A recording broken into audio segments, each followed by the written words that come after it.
So we have identified the number one form of interference in the human experience. And by interference, remember, it's interfering with my ability to connect. If I can't connect to the infinity of the moment, to the subtle aspects of the moment, I can't interact with the subtle. And the subtle can't be used as a data point because I'm not seeing it. I'm not experiencing it because there's too much interference. What is that number one form of interference I'm talking about? And in the chat, we have the word thoughts.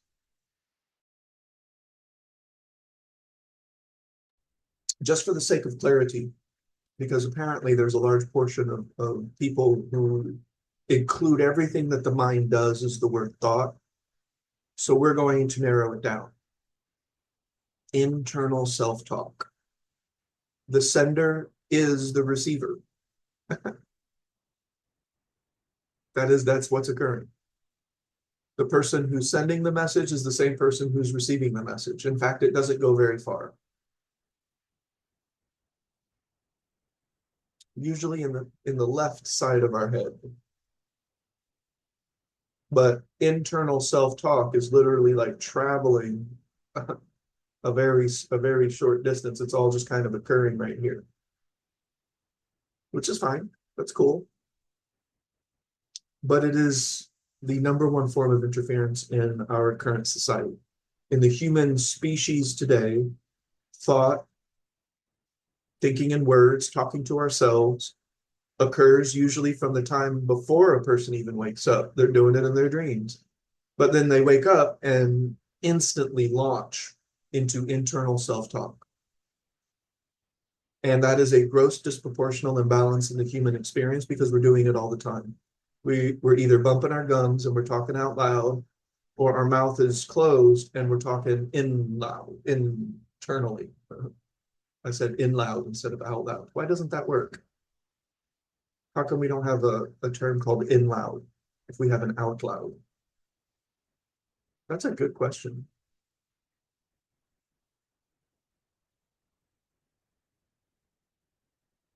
So this is one of the reasons why the redirection technique is so important. So one, if we are launching into internal self-talk that we don't necessarily intend, it's been involuntarily recalled.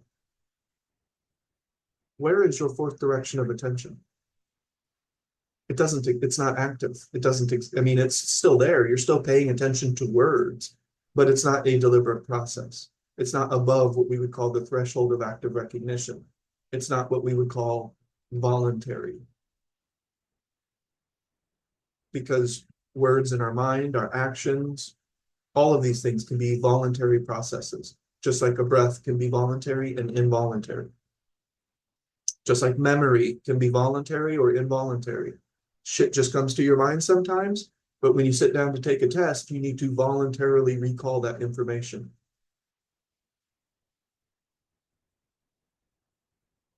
And so what we're looking to do is we're looking to make sure that thought, the words in our mind, is at least beneficial.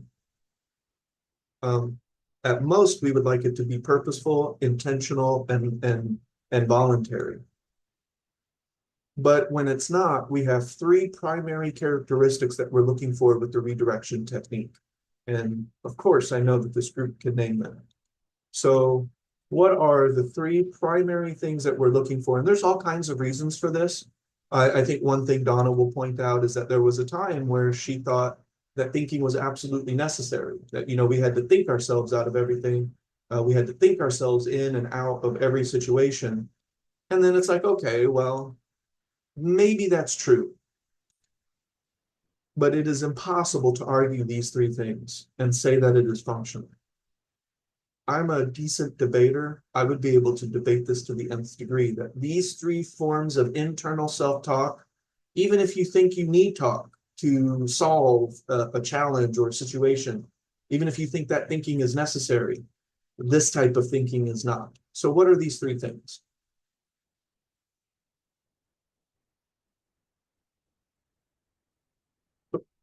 Check. Repetitive. Yes.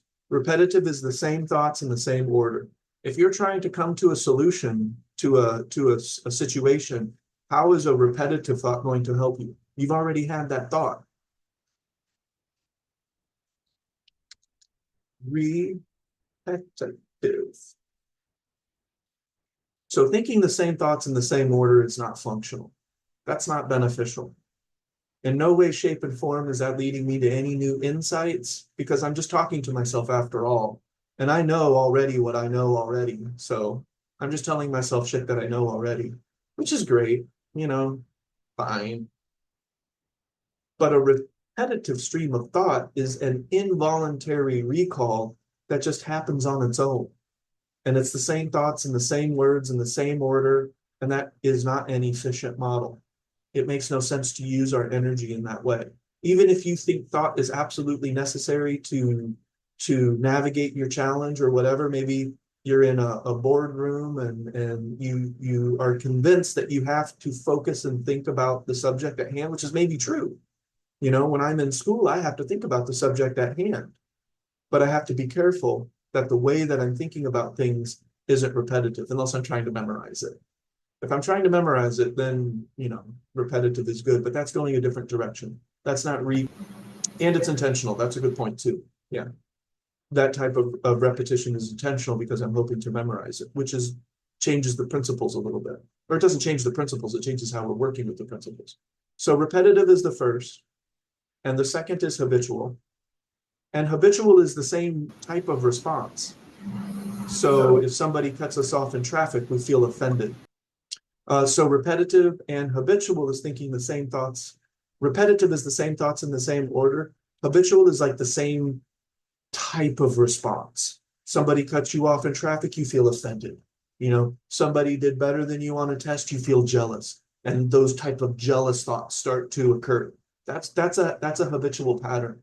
That's also well below the threshold of active recognition. It is likely not voluntary because it doesn't make us feel good. Why are we going to voluntarily think in such a habitual and negative manner? Makes no sense. One of the things that people habitually tell themselves in one way or another is how they're not good enough, how they can't do things. And it's probably an unhealthy mix of repetitive and habitual, because those usually go hand in hand. But habitual may not be the exact same words in the same order, but it's still the same old song and dance. It's still the same old habitual response. Now, the third one I have made sure to tighten up my wording, because not make me feel well can be a little bit a person could be argumentative with that. So for example, I have to learn the biological aspects of physics. And I'm like, why? Like, I'm an acupuncturist. Why the hell do I need to know the biological aspects of physics? Okay, fine, I'll do it. I'll learn the biological aspects of physics. I'll take this class and I'll take notes and I'll do good. Everything else, it doesn't necessarily make me feel good. So should I just drop the class? Should I just quit the program? The class isn't making me feel well. Thinking about the damn class, the biological aspects of physics, does not make me feel well. But it is still leading me directionally towards inspiration, because I want this degree. I want to learn. I want to be able to help people. And with that in mind, when I keep that in my sights, then all of a sudden I feel fine. The dishes don't always make us feel well. Cleaning doesn't make us feel well. Walking the dogs in the rain doesn't make us feel well.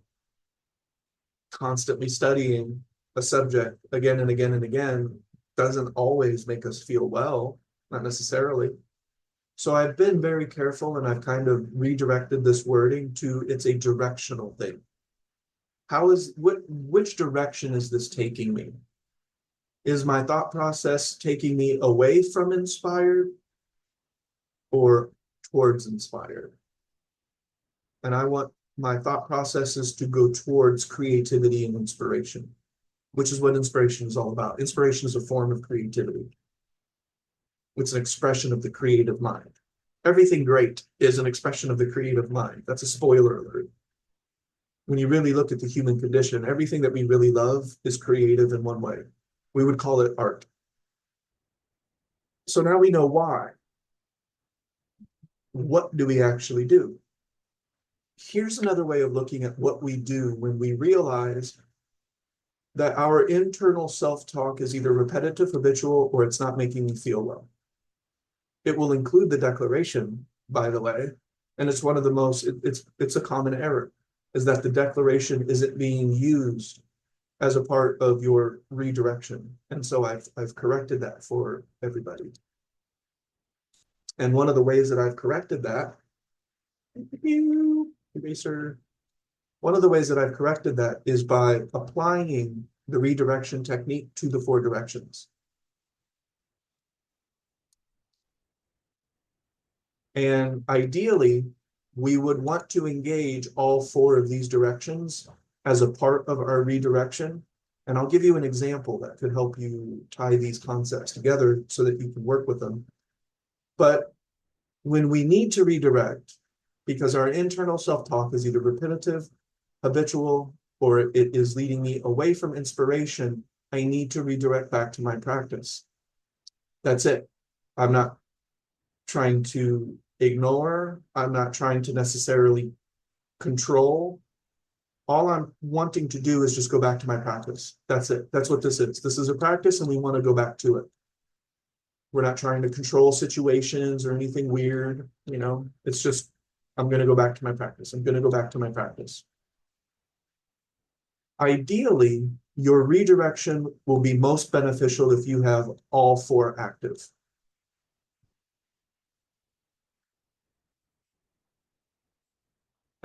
The declaration and the self-talk occupy the cognition category.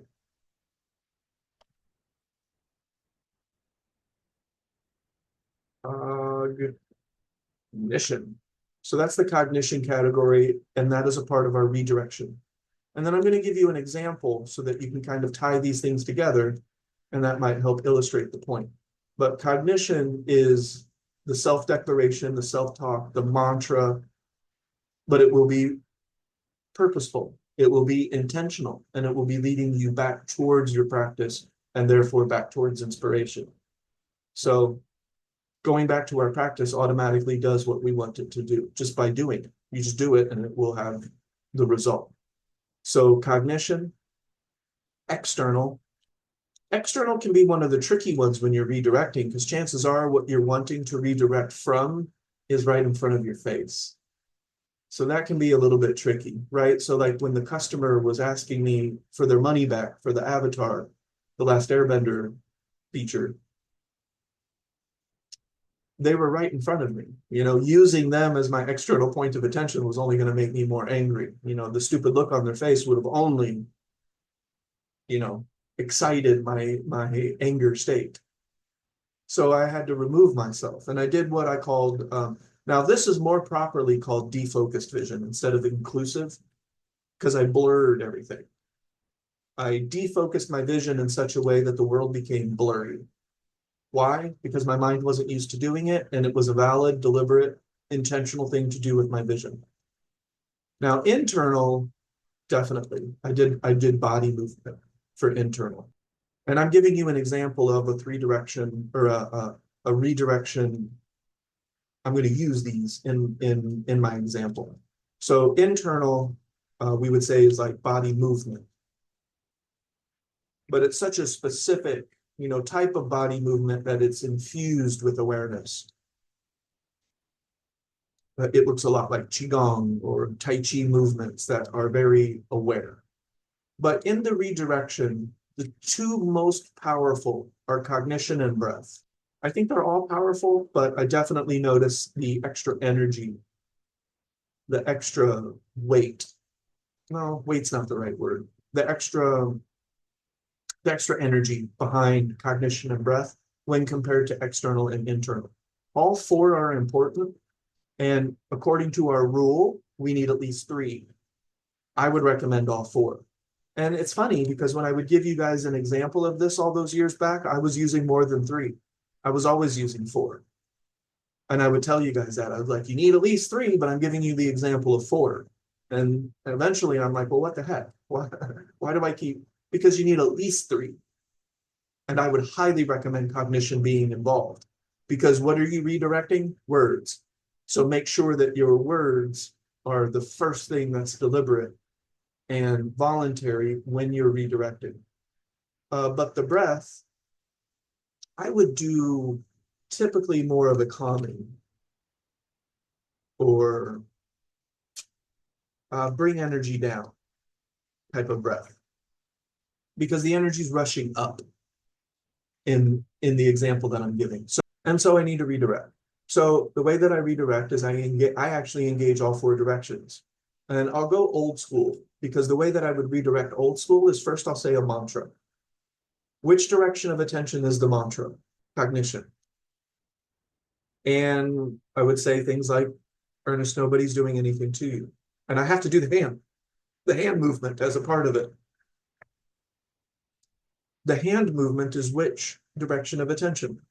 Internal. So now I have 2 points of attention active. And when I'm doing this, I'm Ernest, you can relax. You can relax. Well, what direction is that? That down into the floor. Ernest, you can relax. That's my breath. Well, now I have 3 directions of attention active. And you may actually be surprised by this, but closing your eyes is a vision direction. Subtracting a sense on purpose, you could look at that as engaging all 4 directions still, because I'm purposefully closing my eyes. I'm closing that sense off. Oh, you're talking a bunch of shit I don't want to hear? I'm going to close that sense off for a second. I'm going to go in another room so I don't have to hear your dumb shit. Like that's actually a technique. That's valid, because you're doing it purposefully and intentionally as a part of your 4 directions, as a part of your redirection. What was the term that I love that I already forgot? Context. Context disarrangement. And all So of this closing is your doing that. eyes is an example of that It is an for me. example. Exactly. Yeah. Yep. Closing your eyes. And then if you start to imagine something, now you're also engaging the cognition direction with your external, with what would be your external. The sound of your own voice while you're saying, Ernest, you can relax. It's like you're talking to yourself. That could also be your external, because it's going out and right back in. It's a small external internal exchange, but it's still there. Just like communicating with your own brain is a very short internal external dynamic, but it's still there. Well, it's a form of substitute dialogue, because the Exactly. dialogue that you just had was the interference. So now you're Yes. substituting internal dialogue for that interference.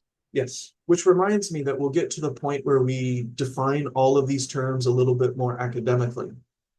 And Donna just gave an example of that. It's a little bit more of an academic way of looking at it, a way that I could explain using a psychology textbook, because this all reflects principle. So I should be able to talk about it in a wide variety of different ways. And I can. So stimuli, response. Wait a second. That response isn't what I want it to be. It's repetitive, habitual, and not making me feel well, or not leading towards a feeling of inspiration.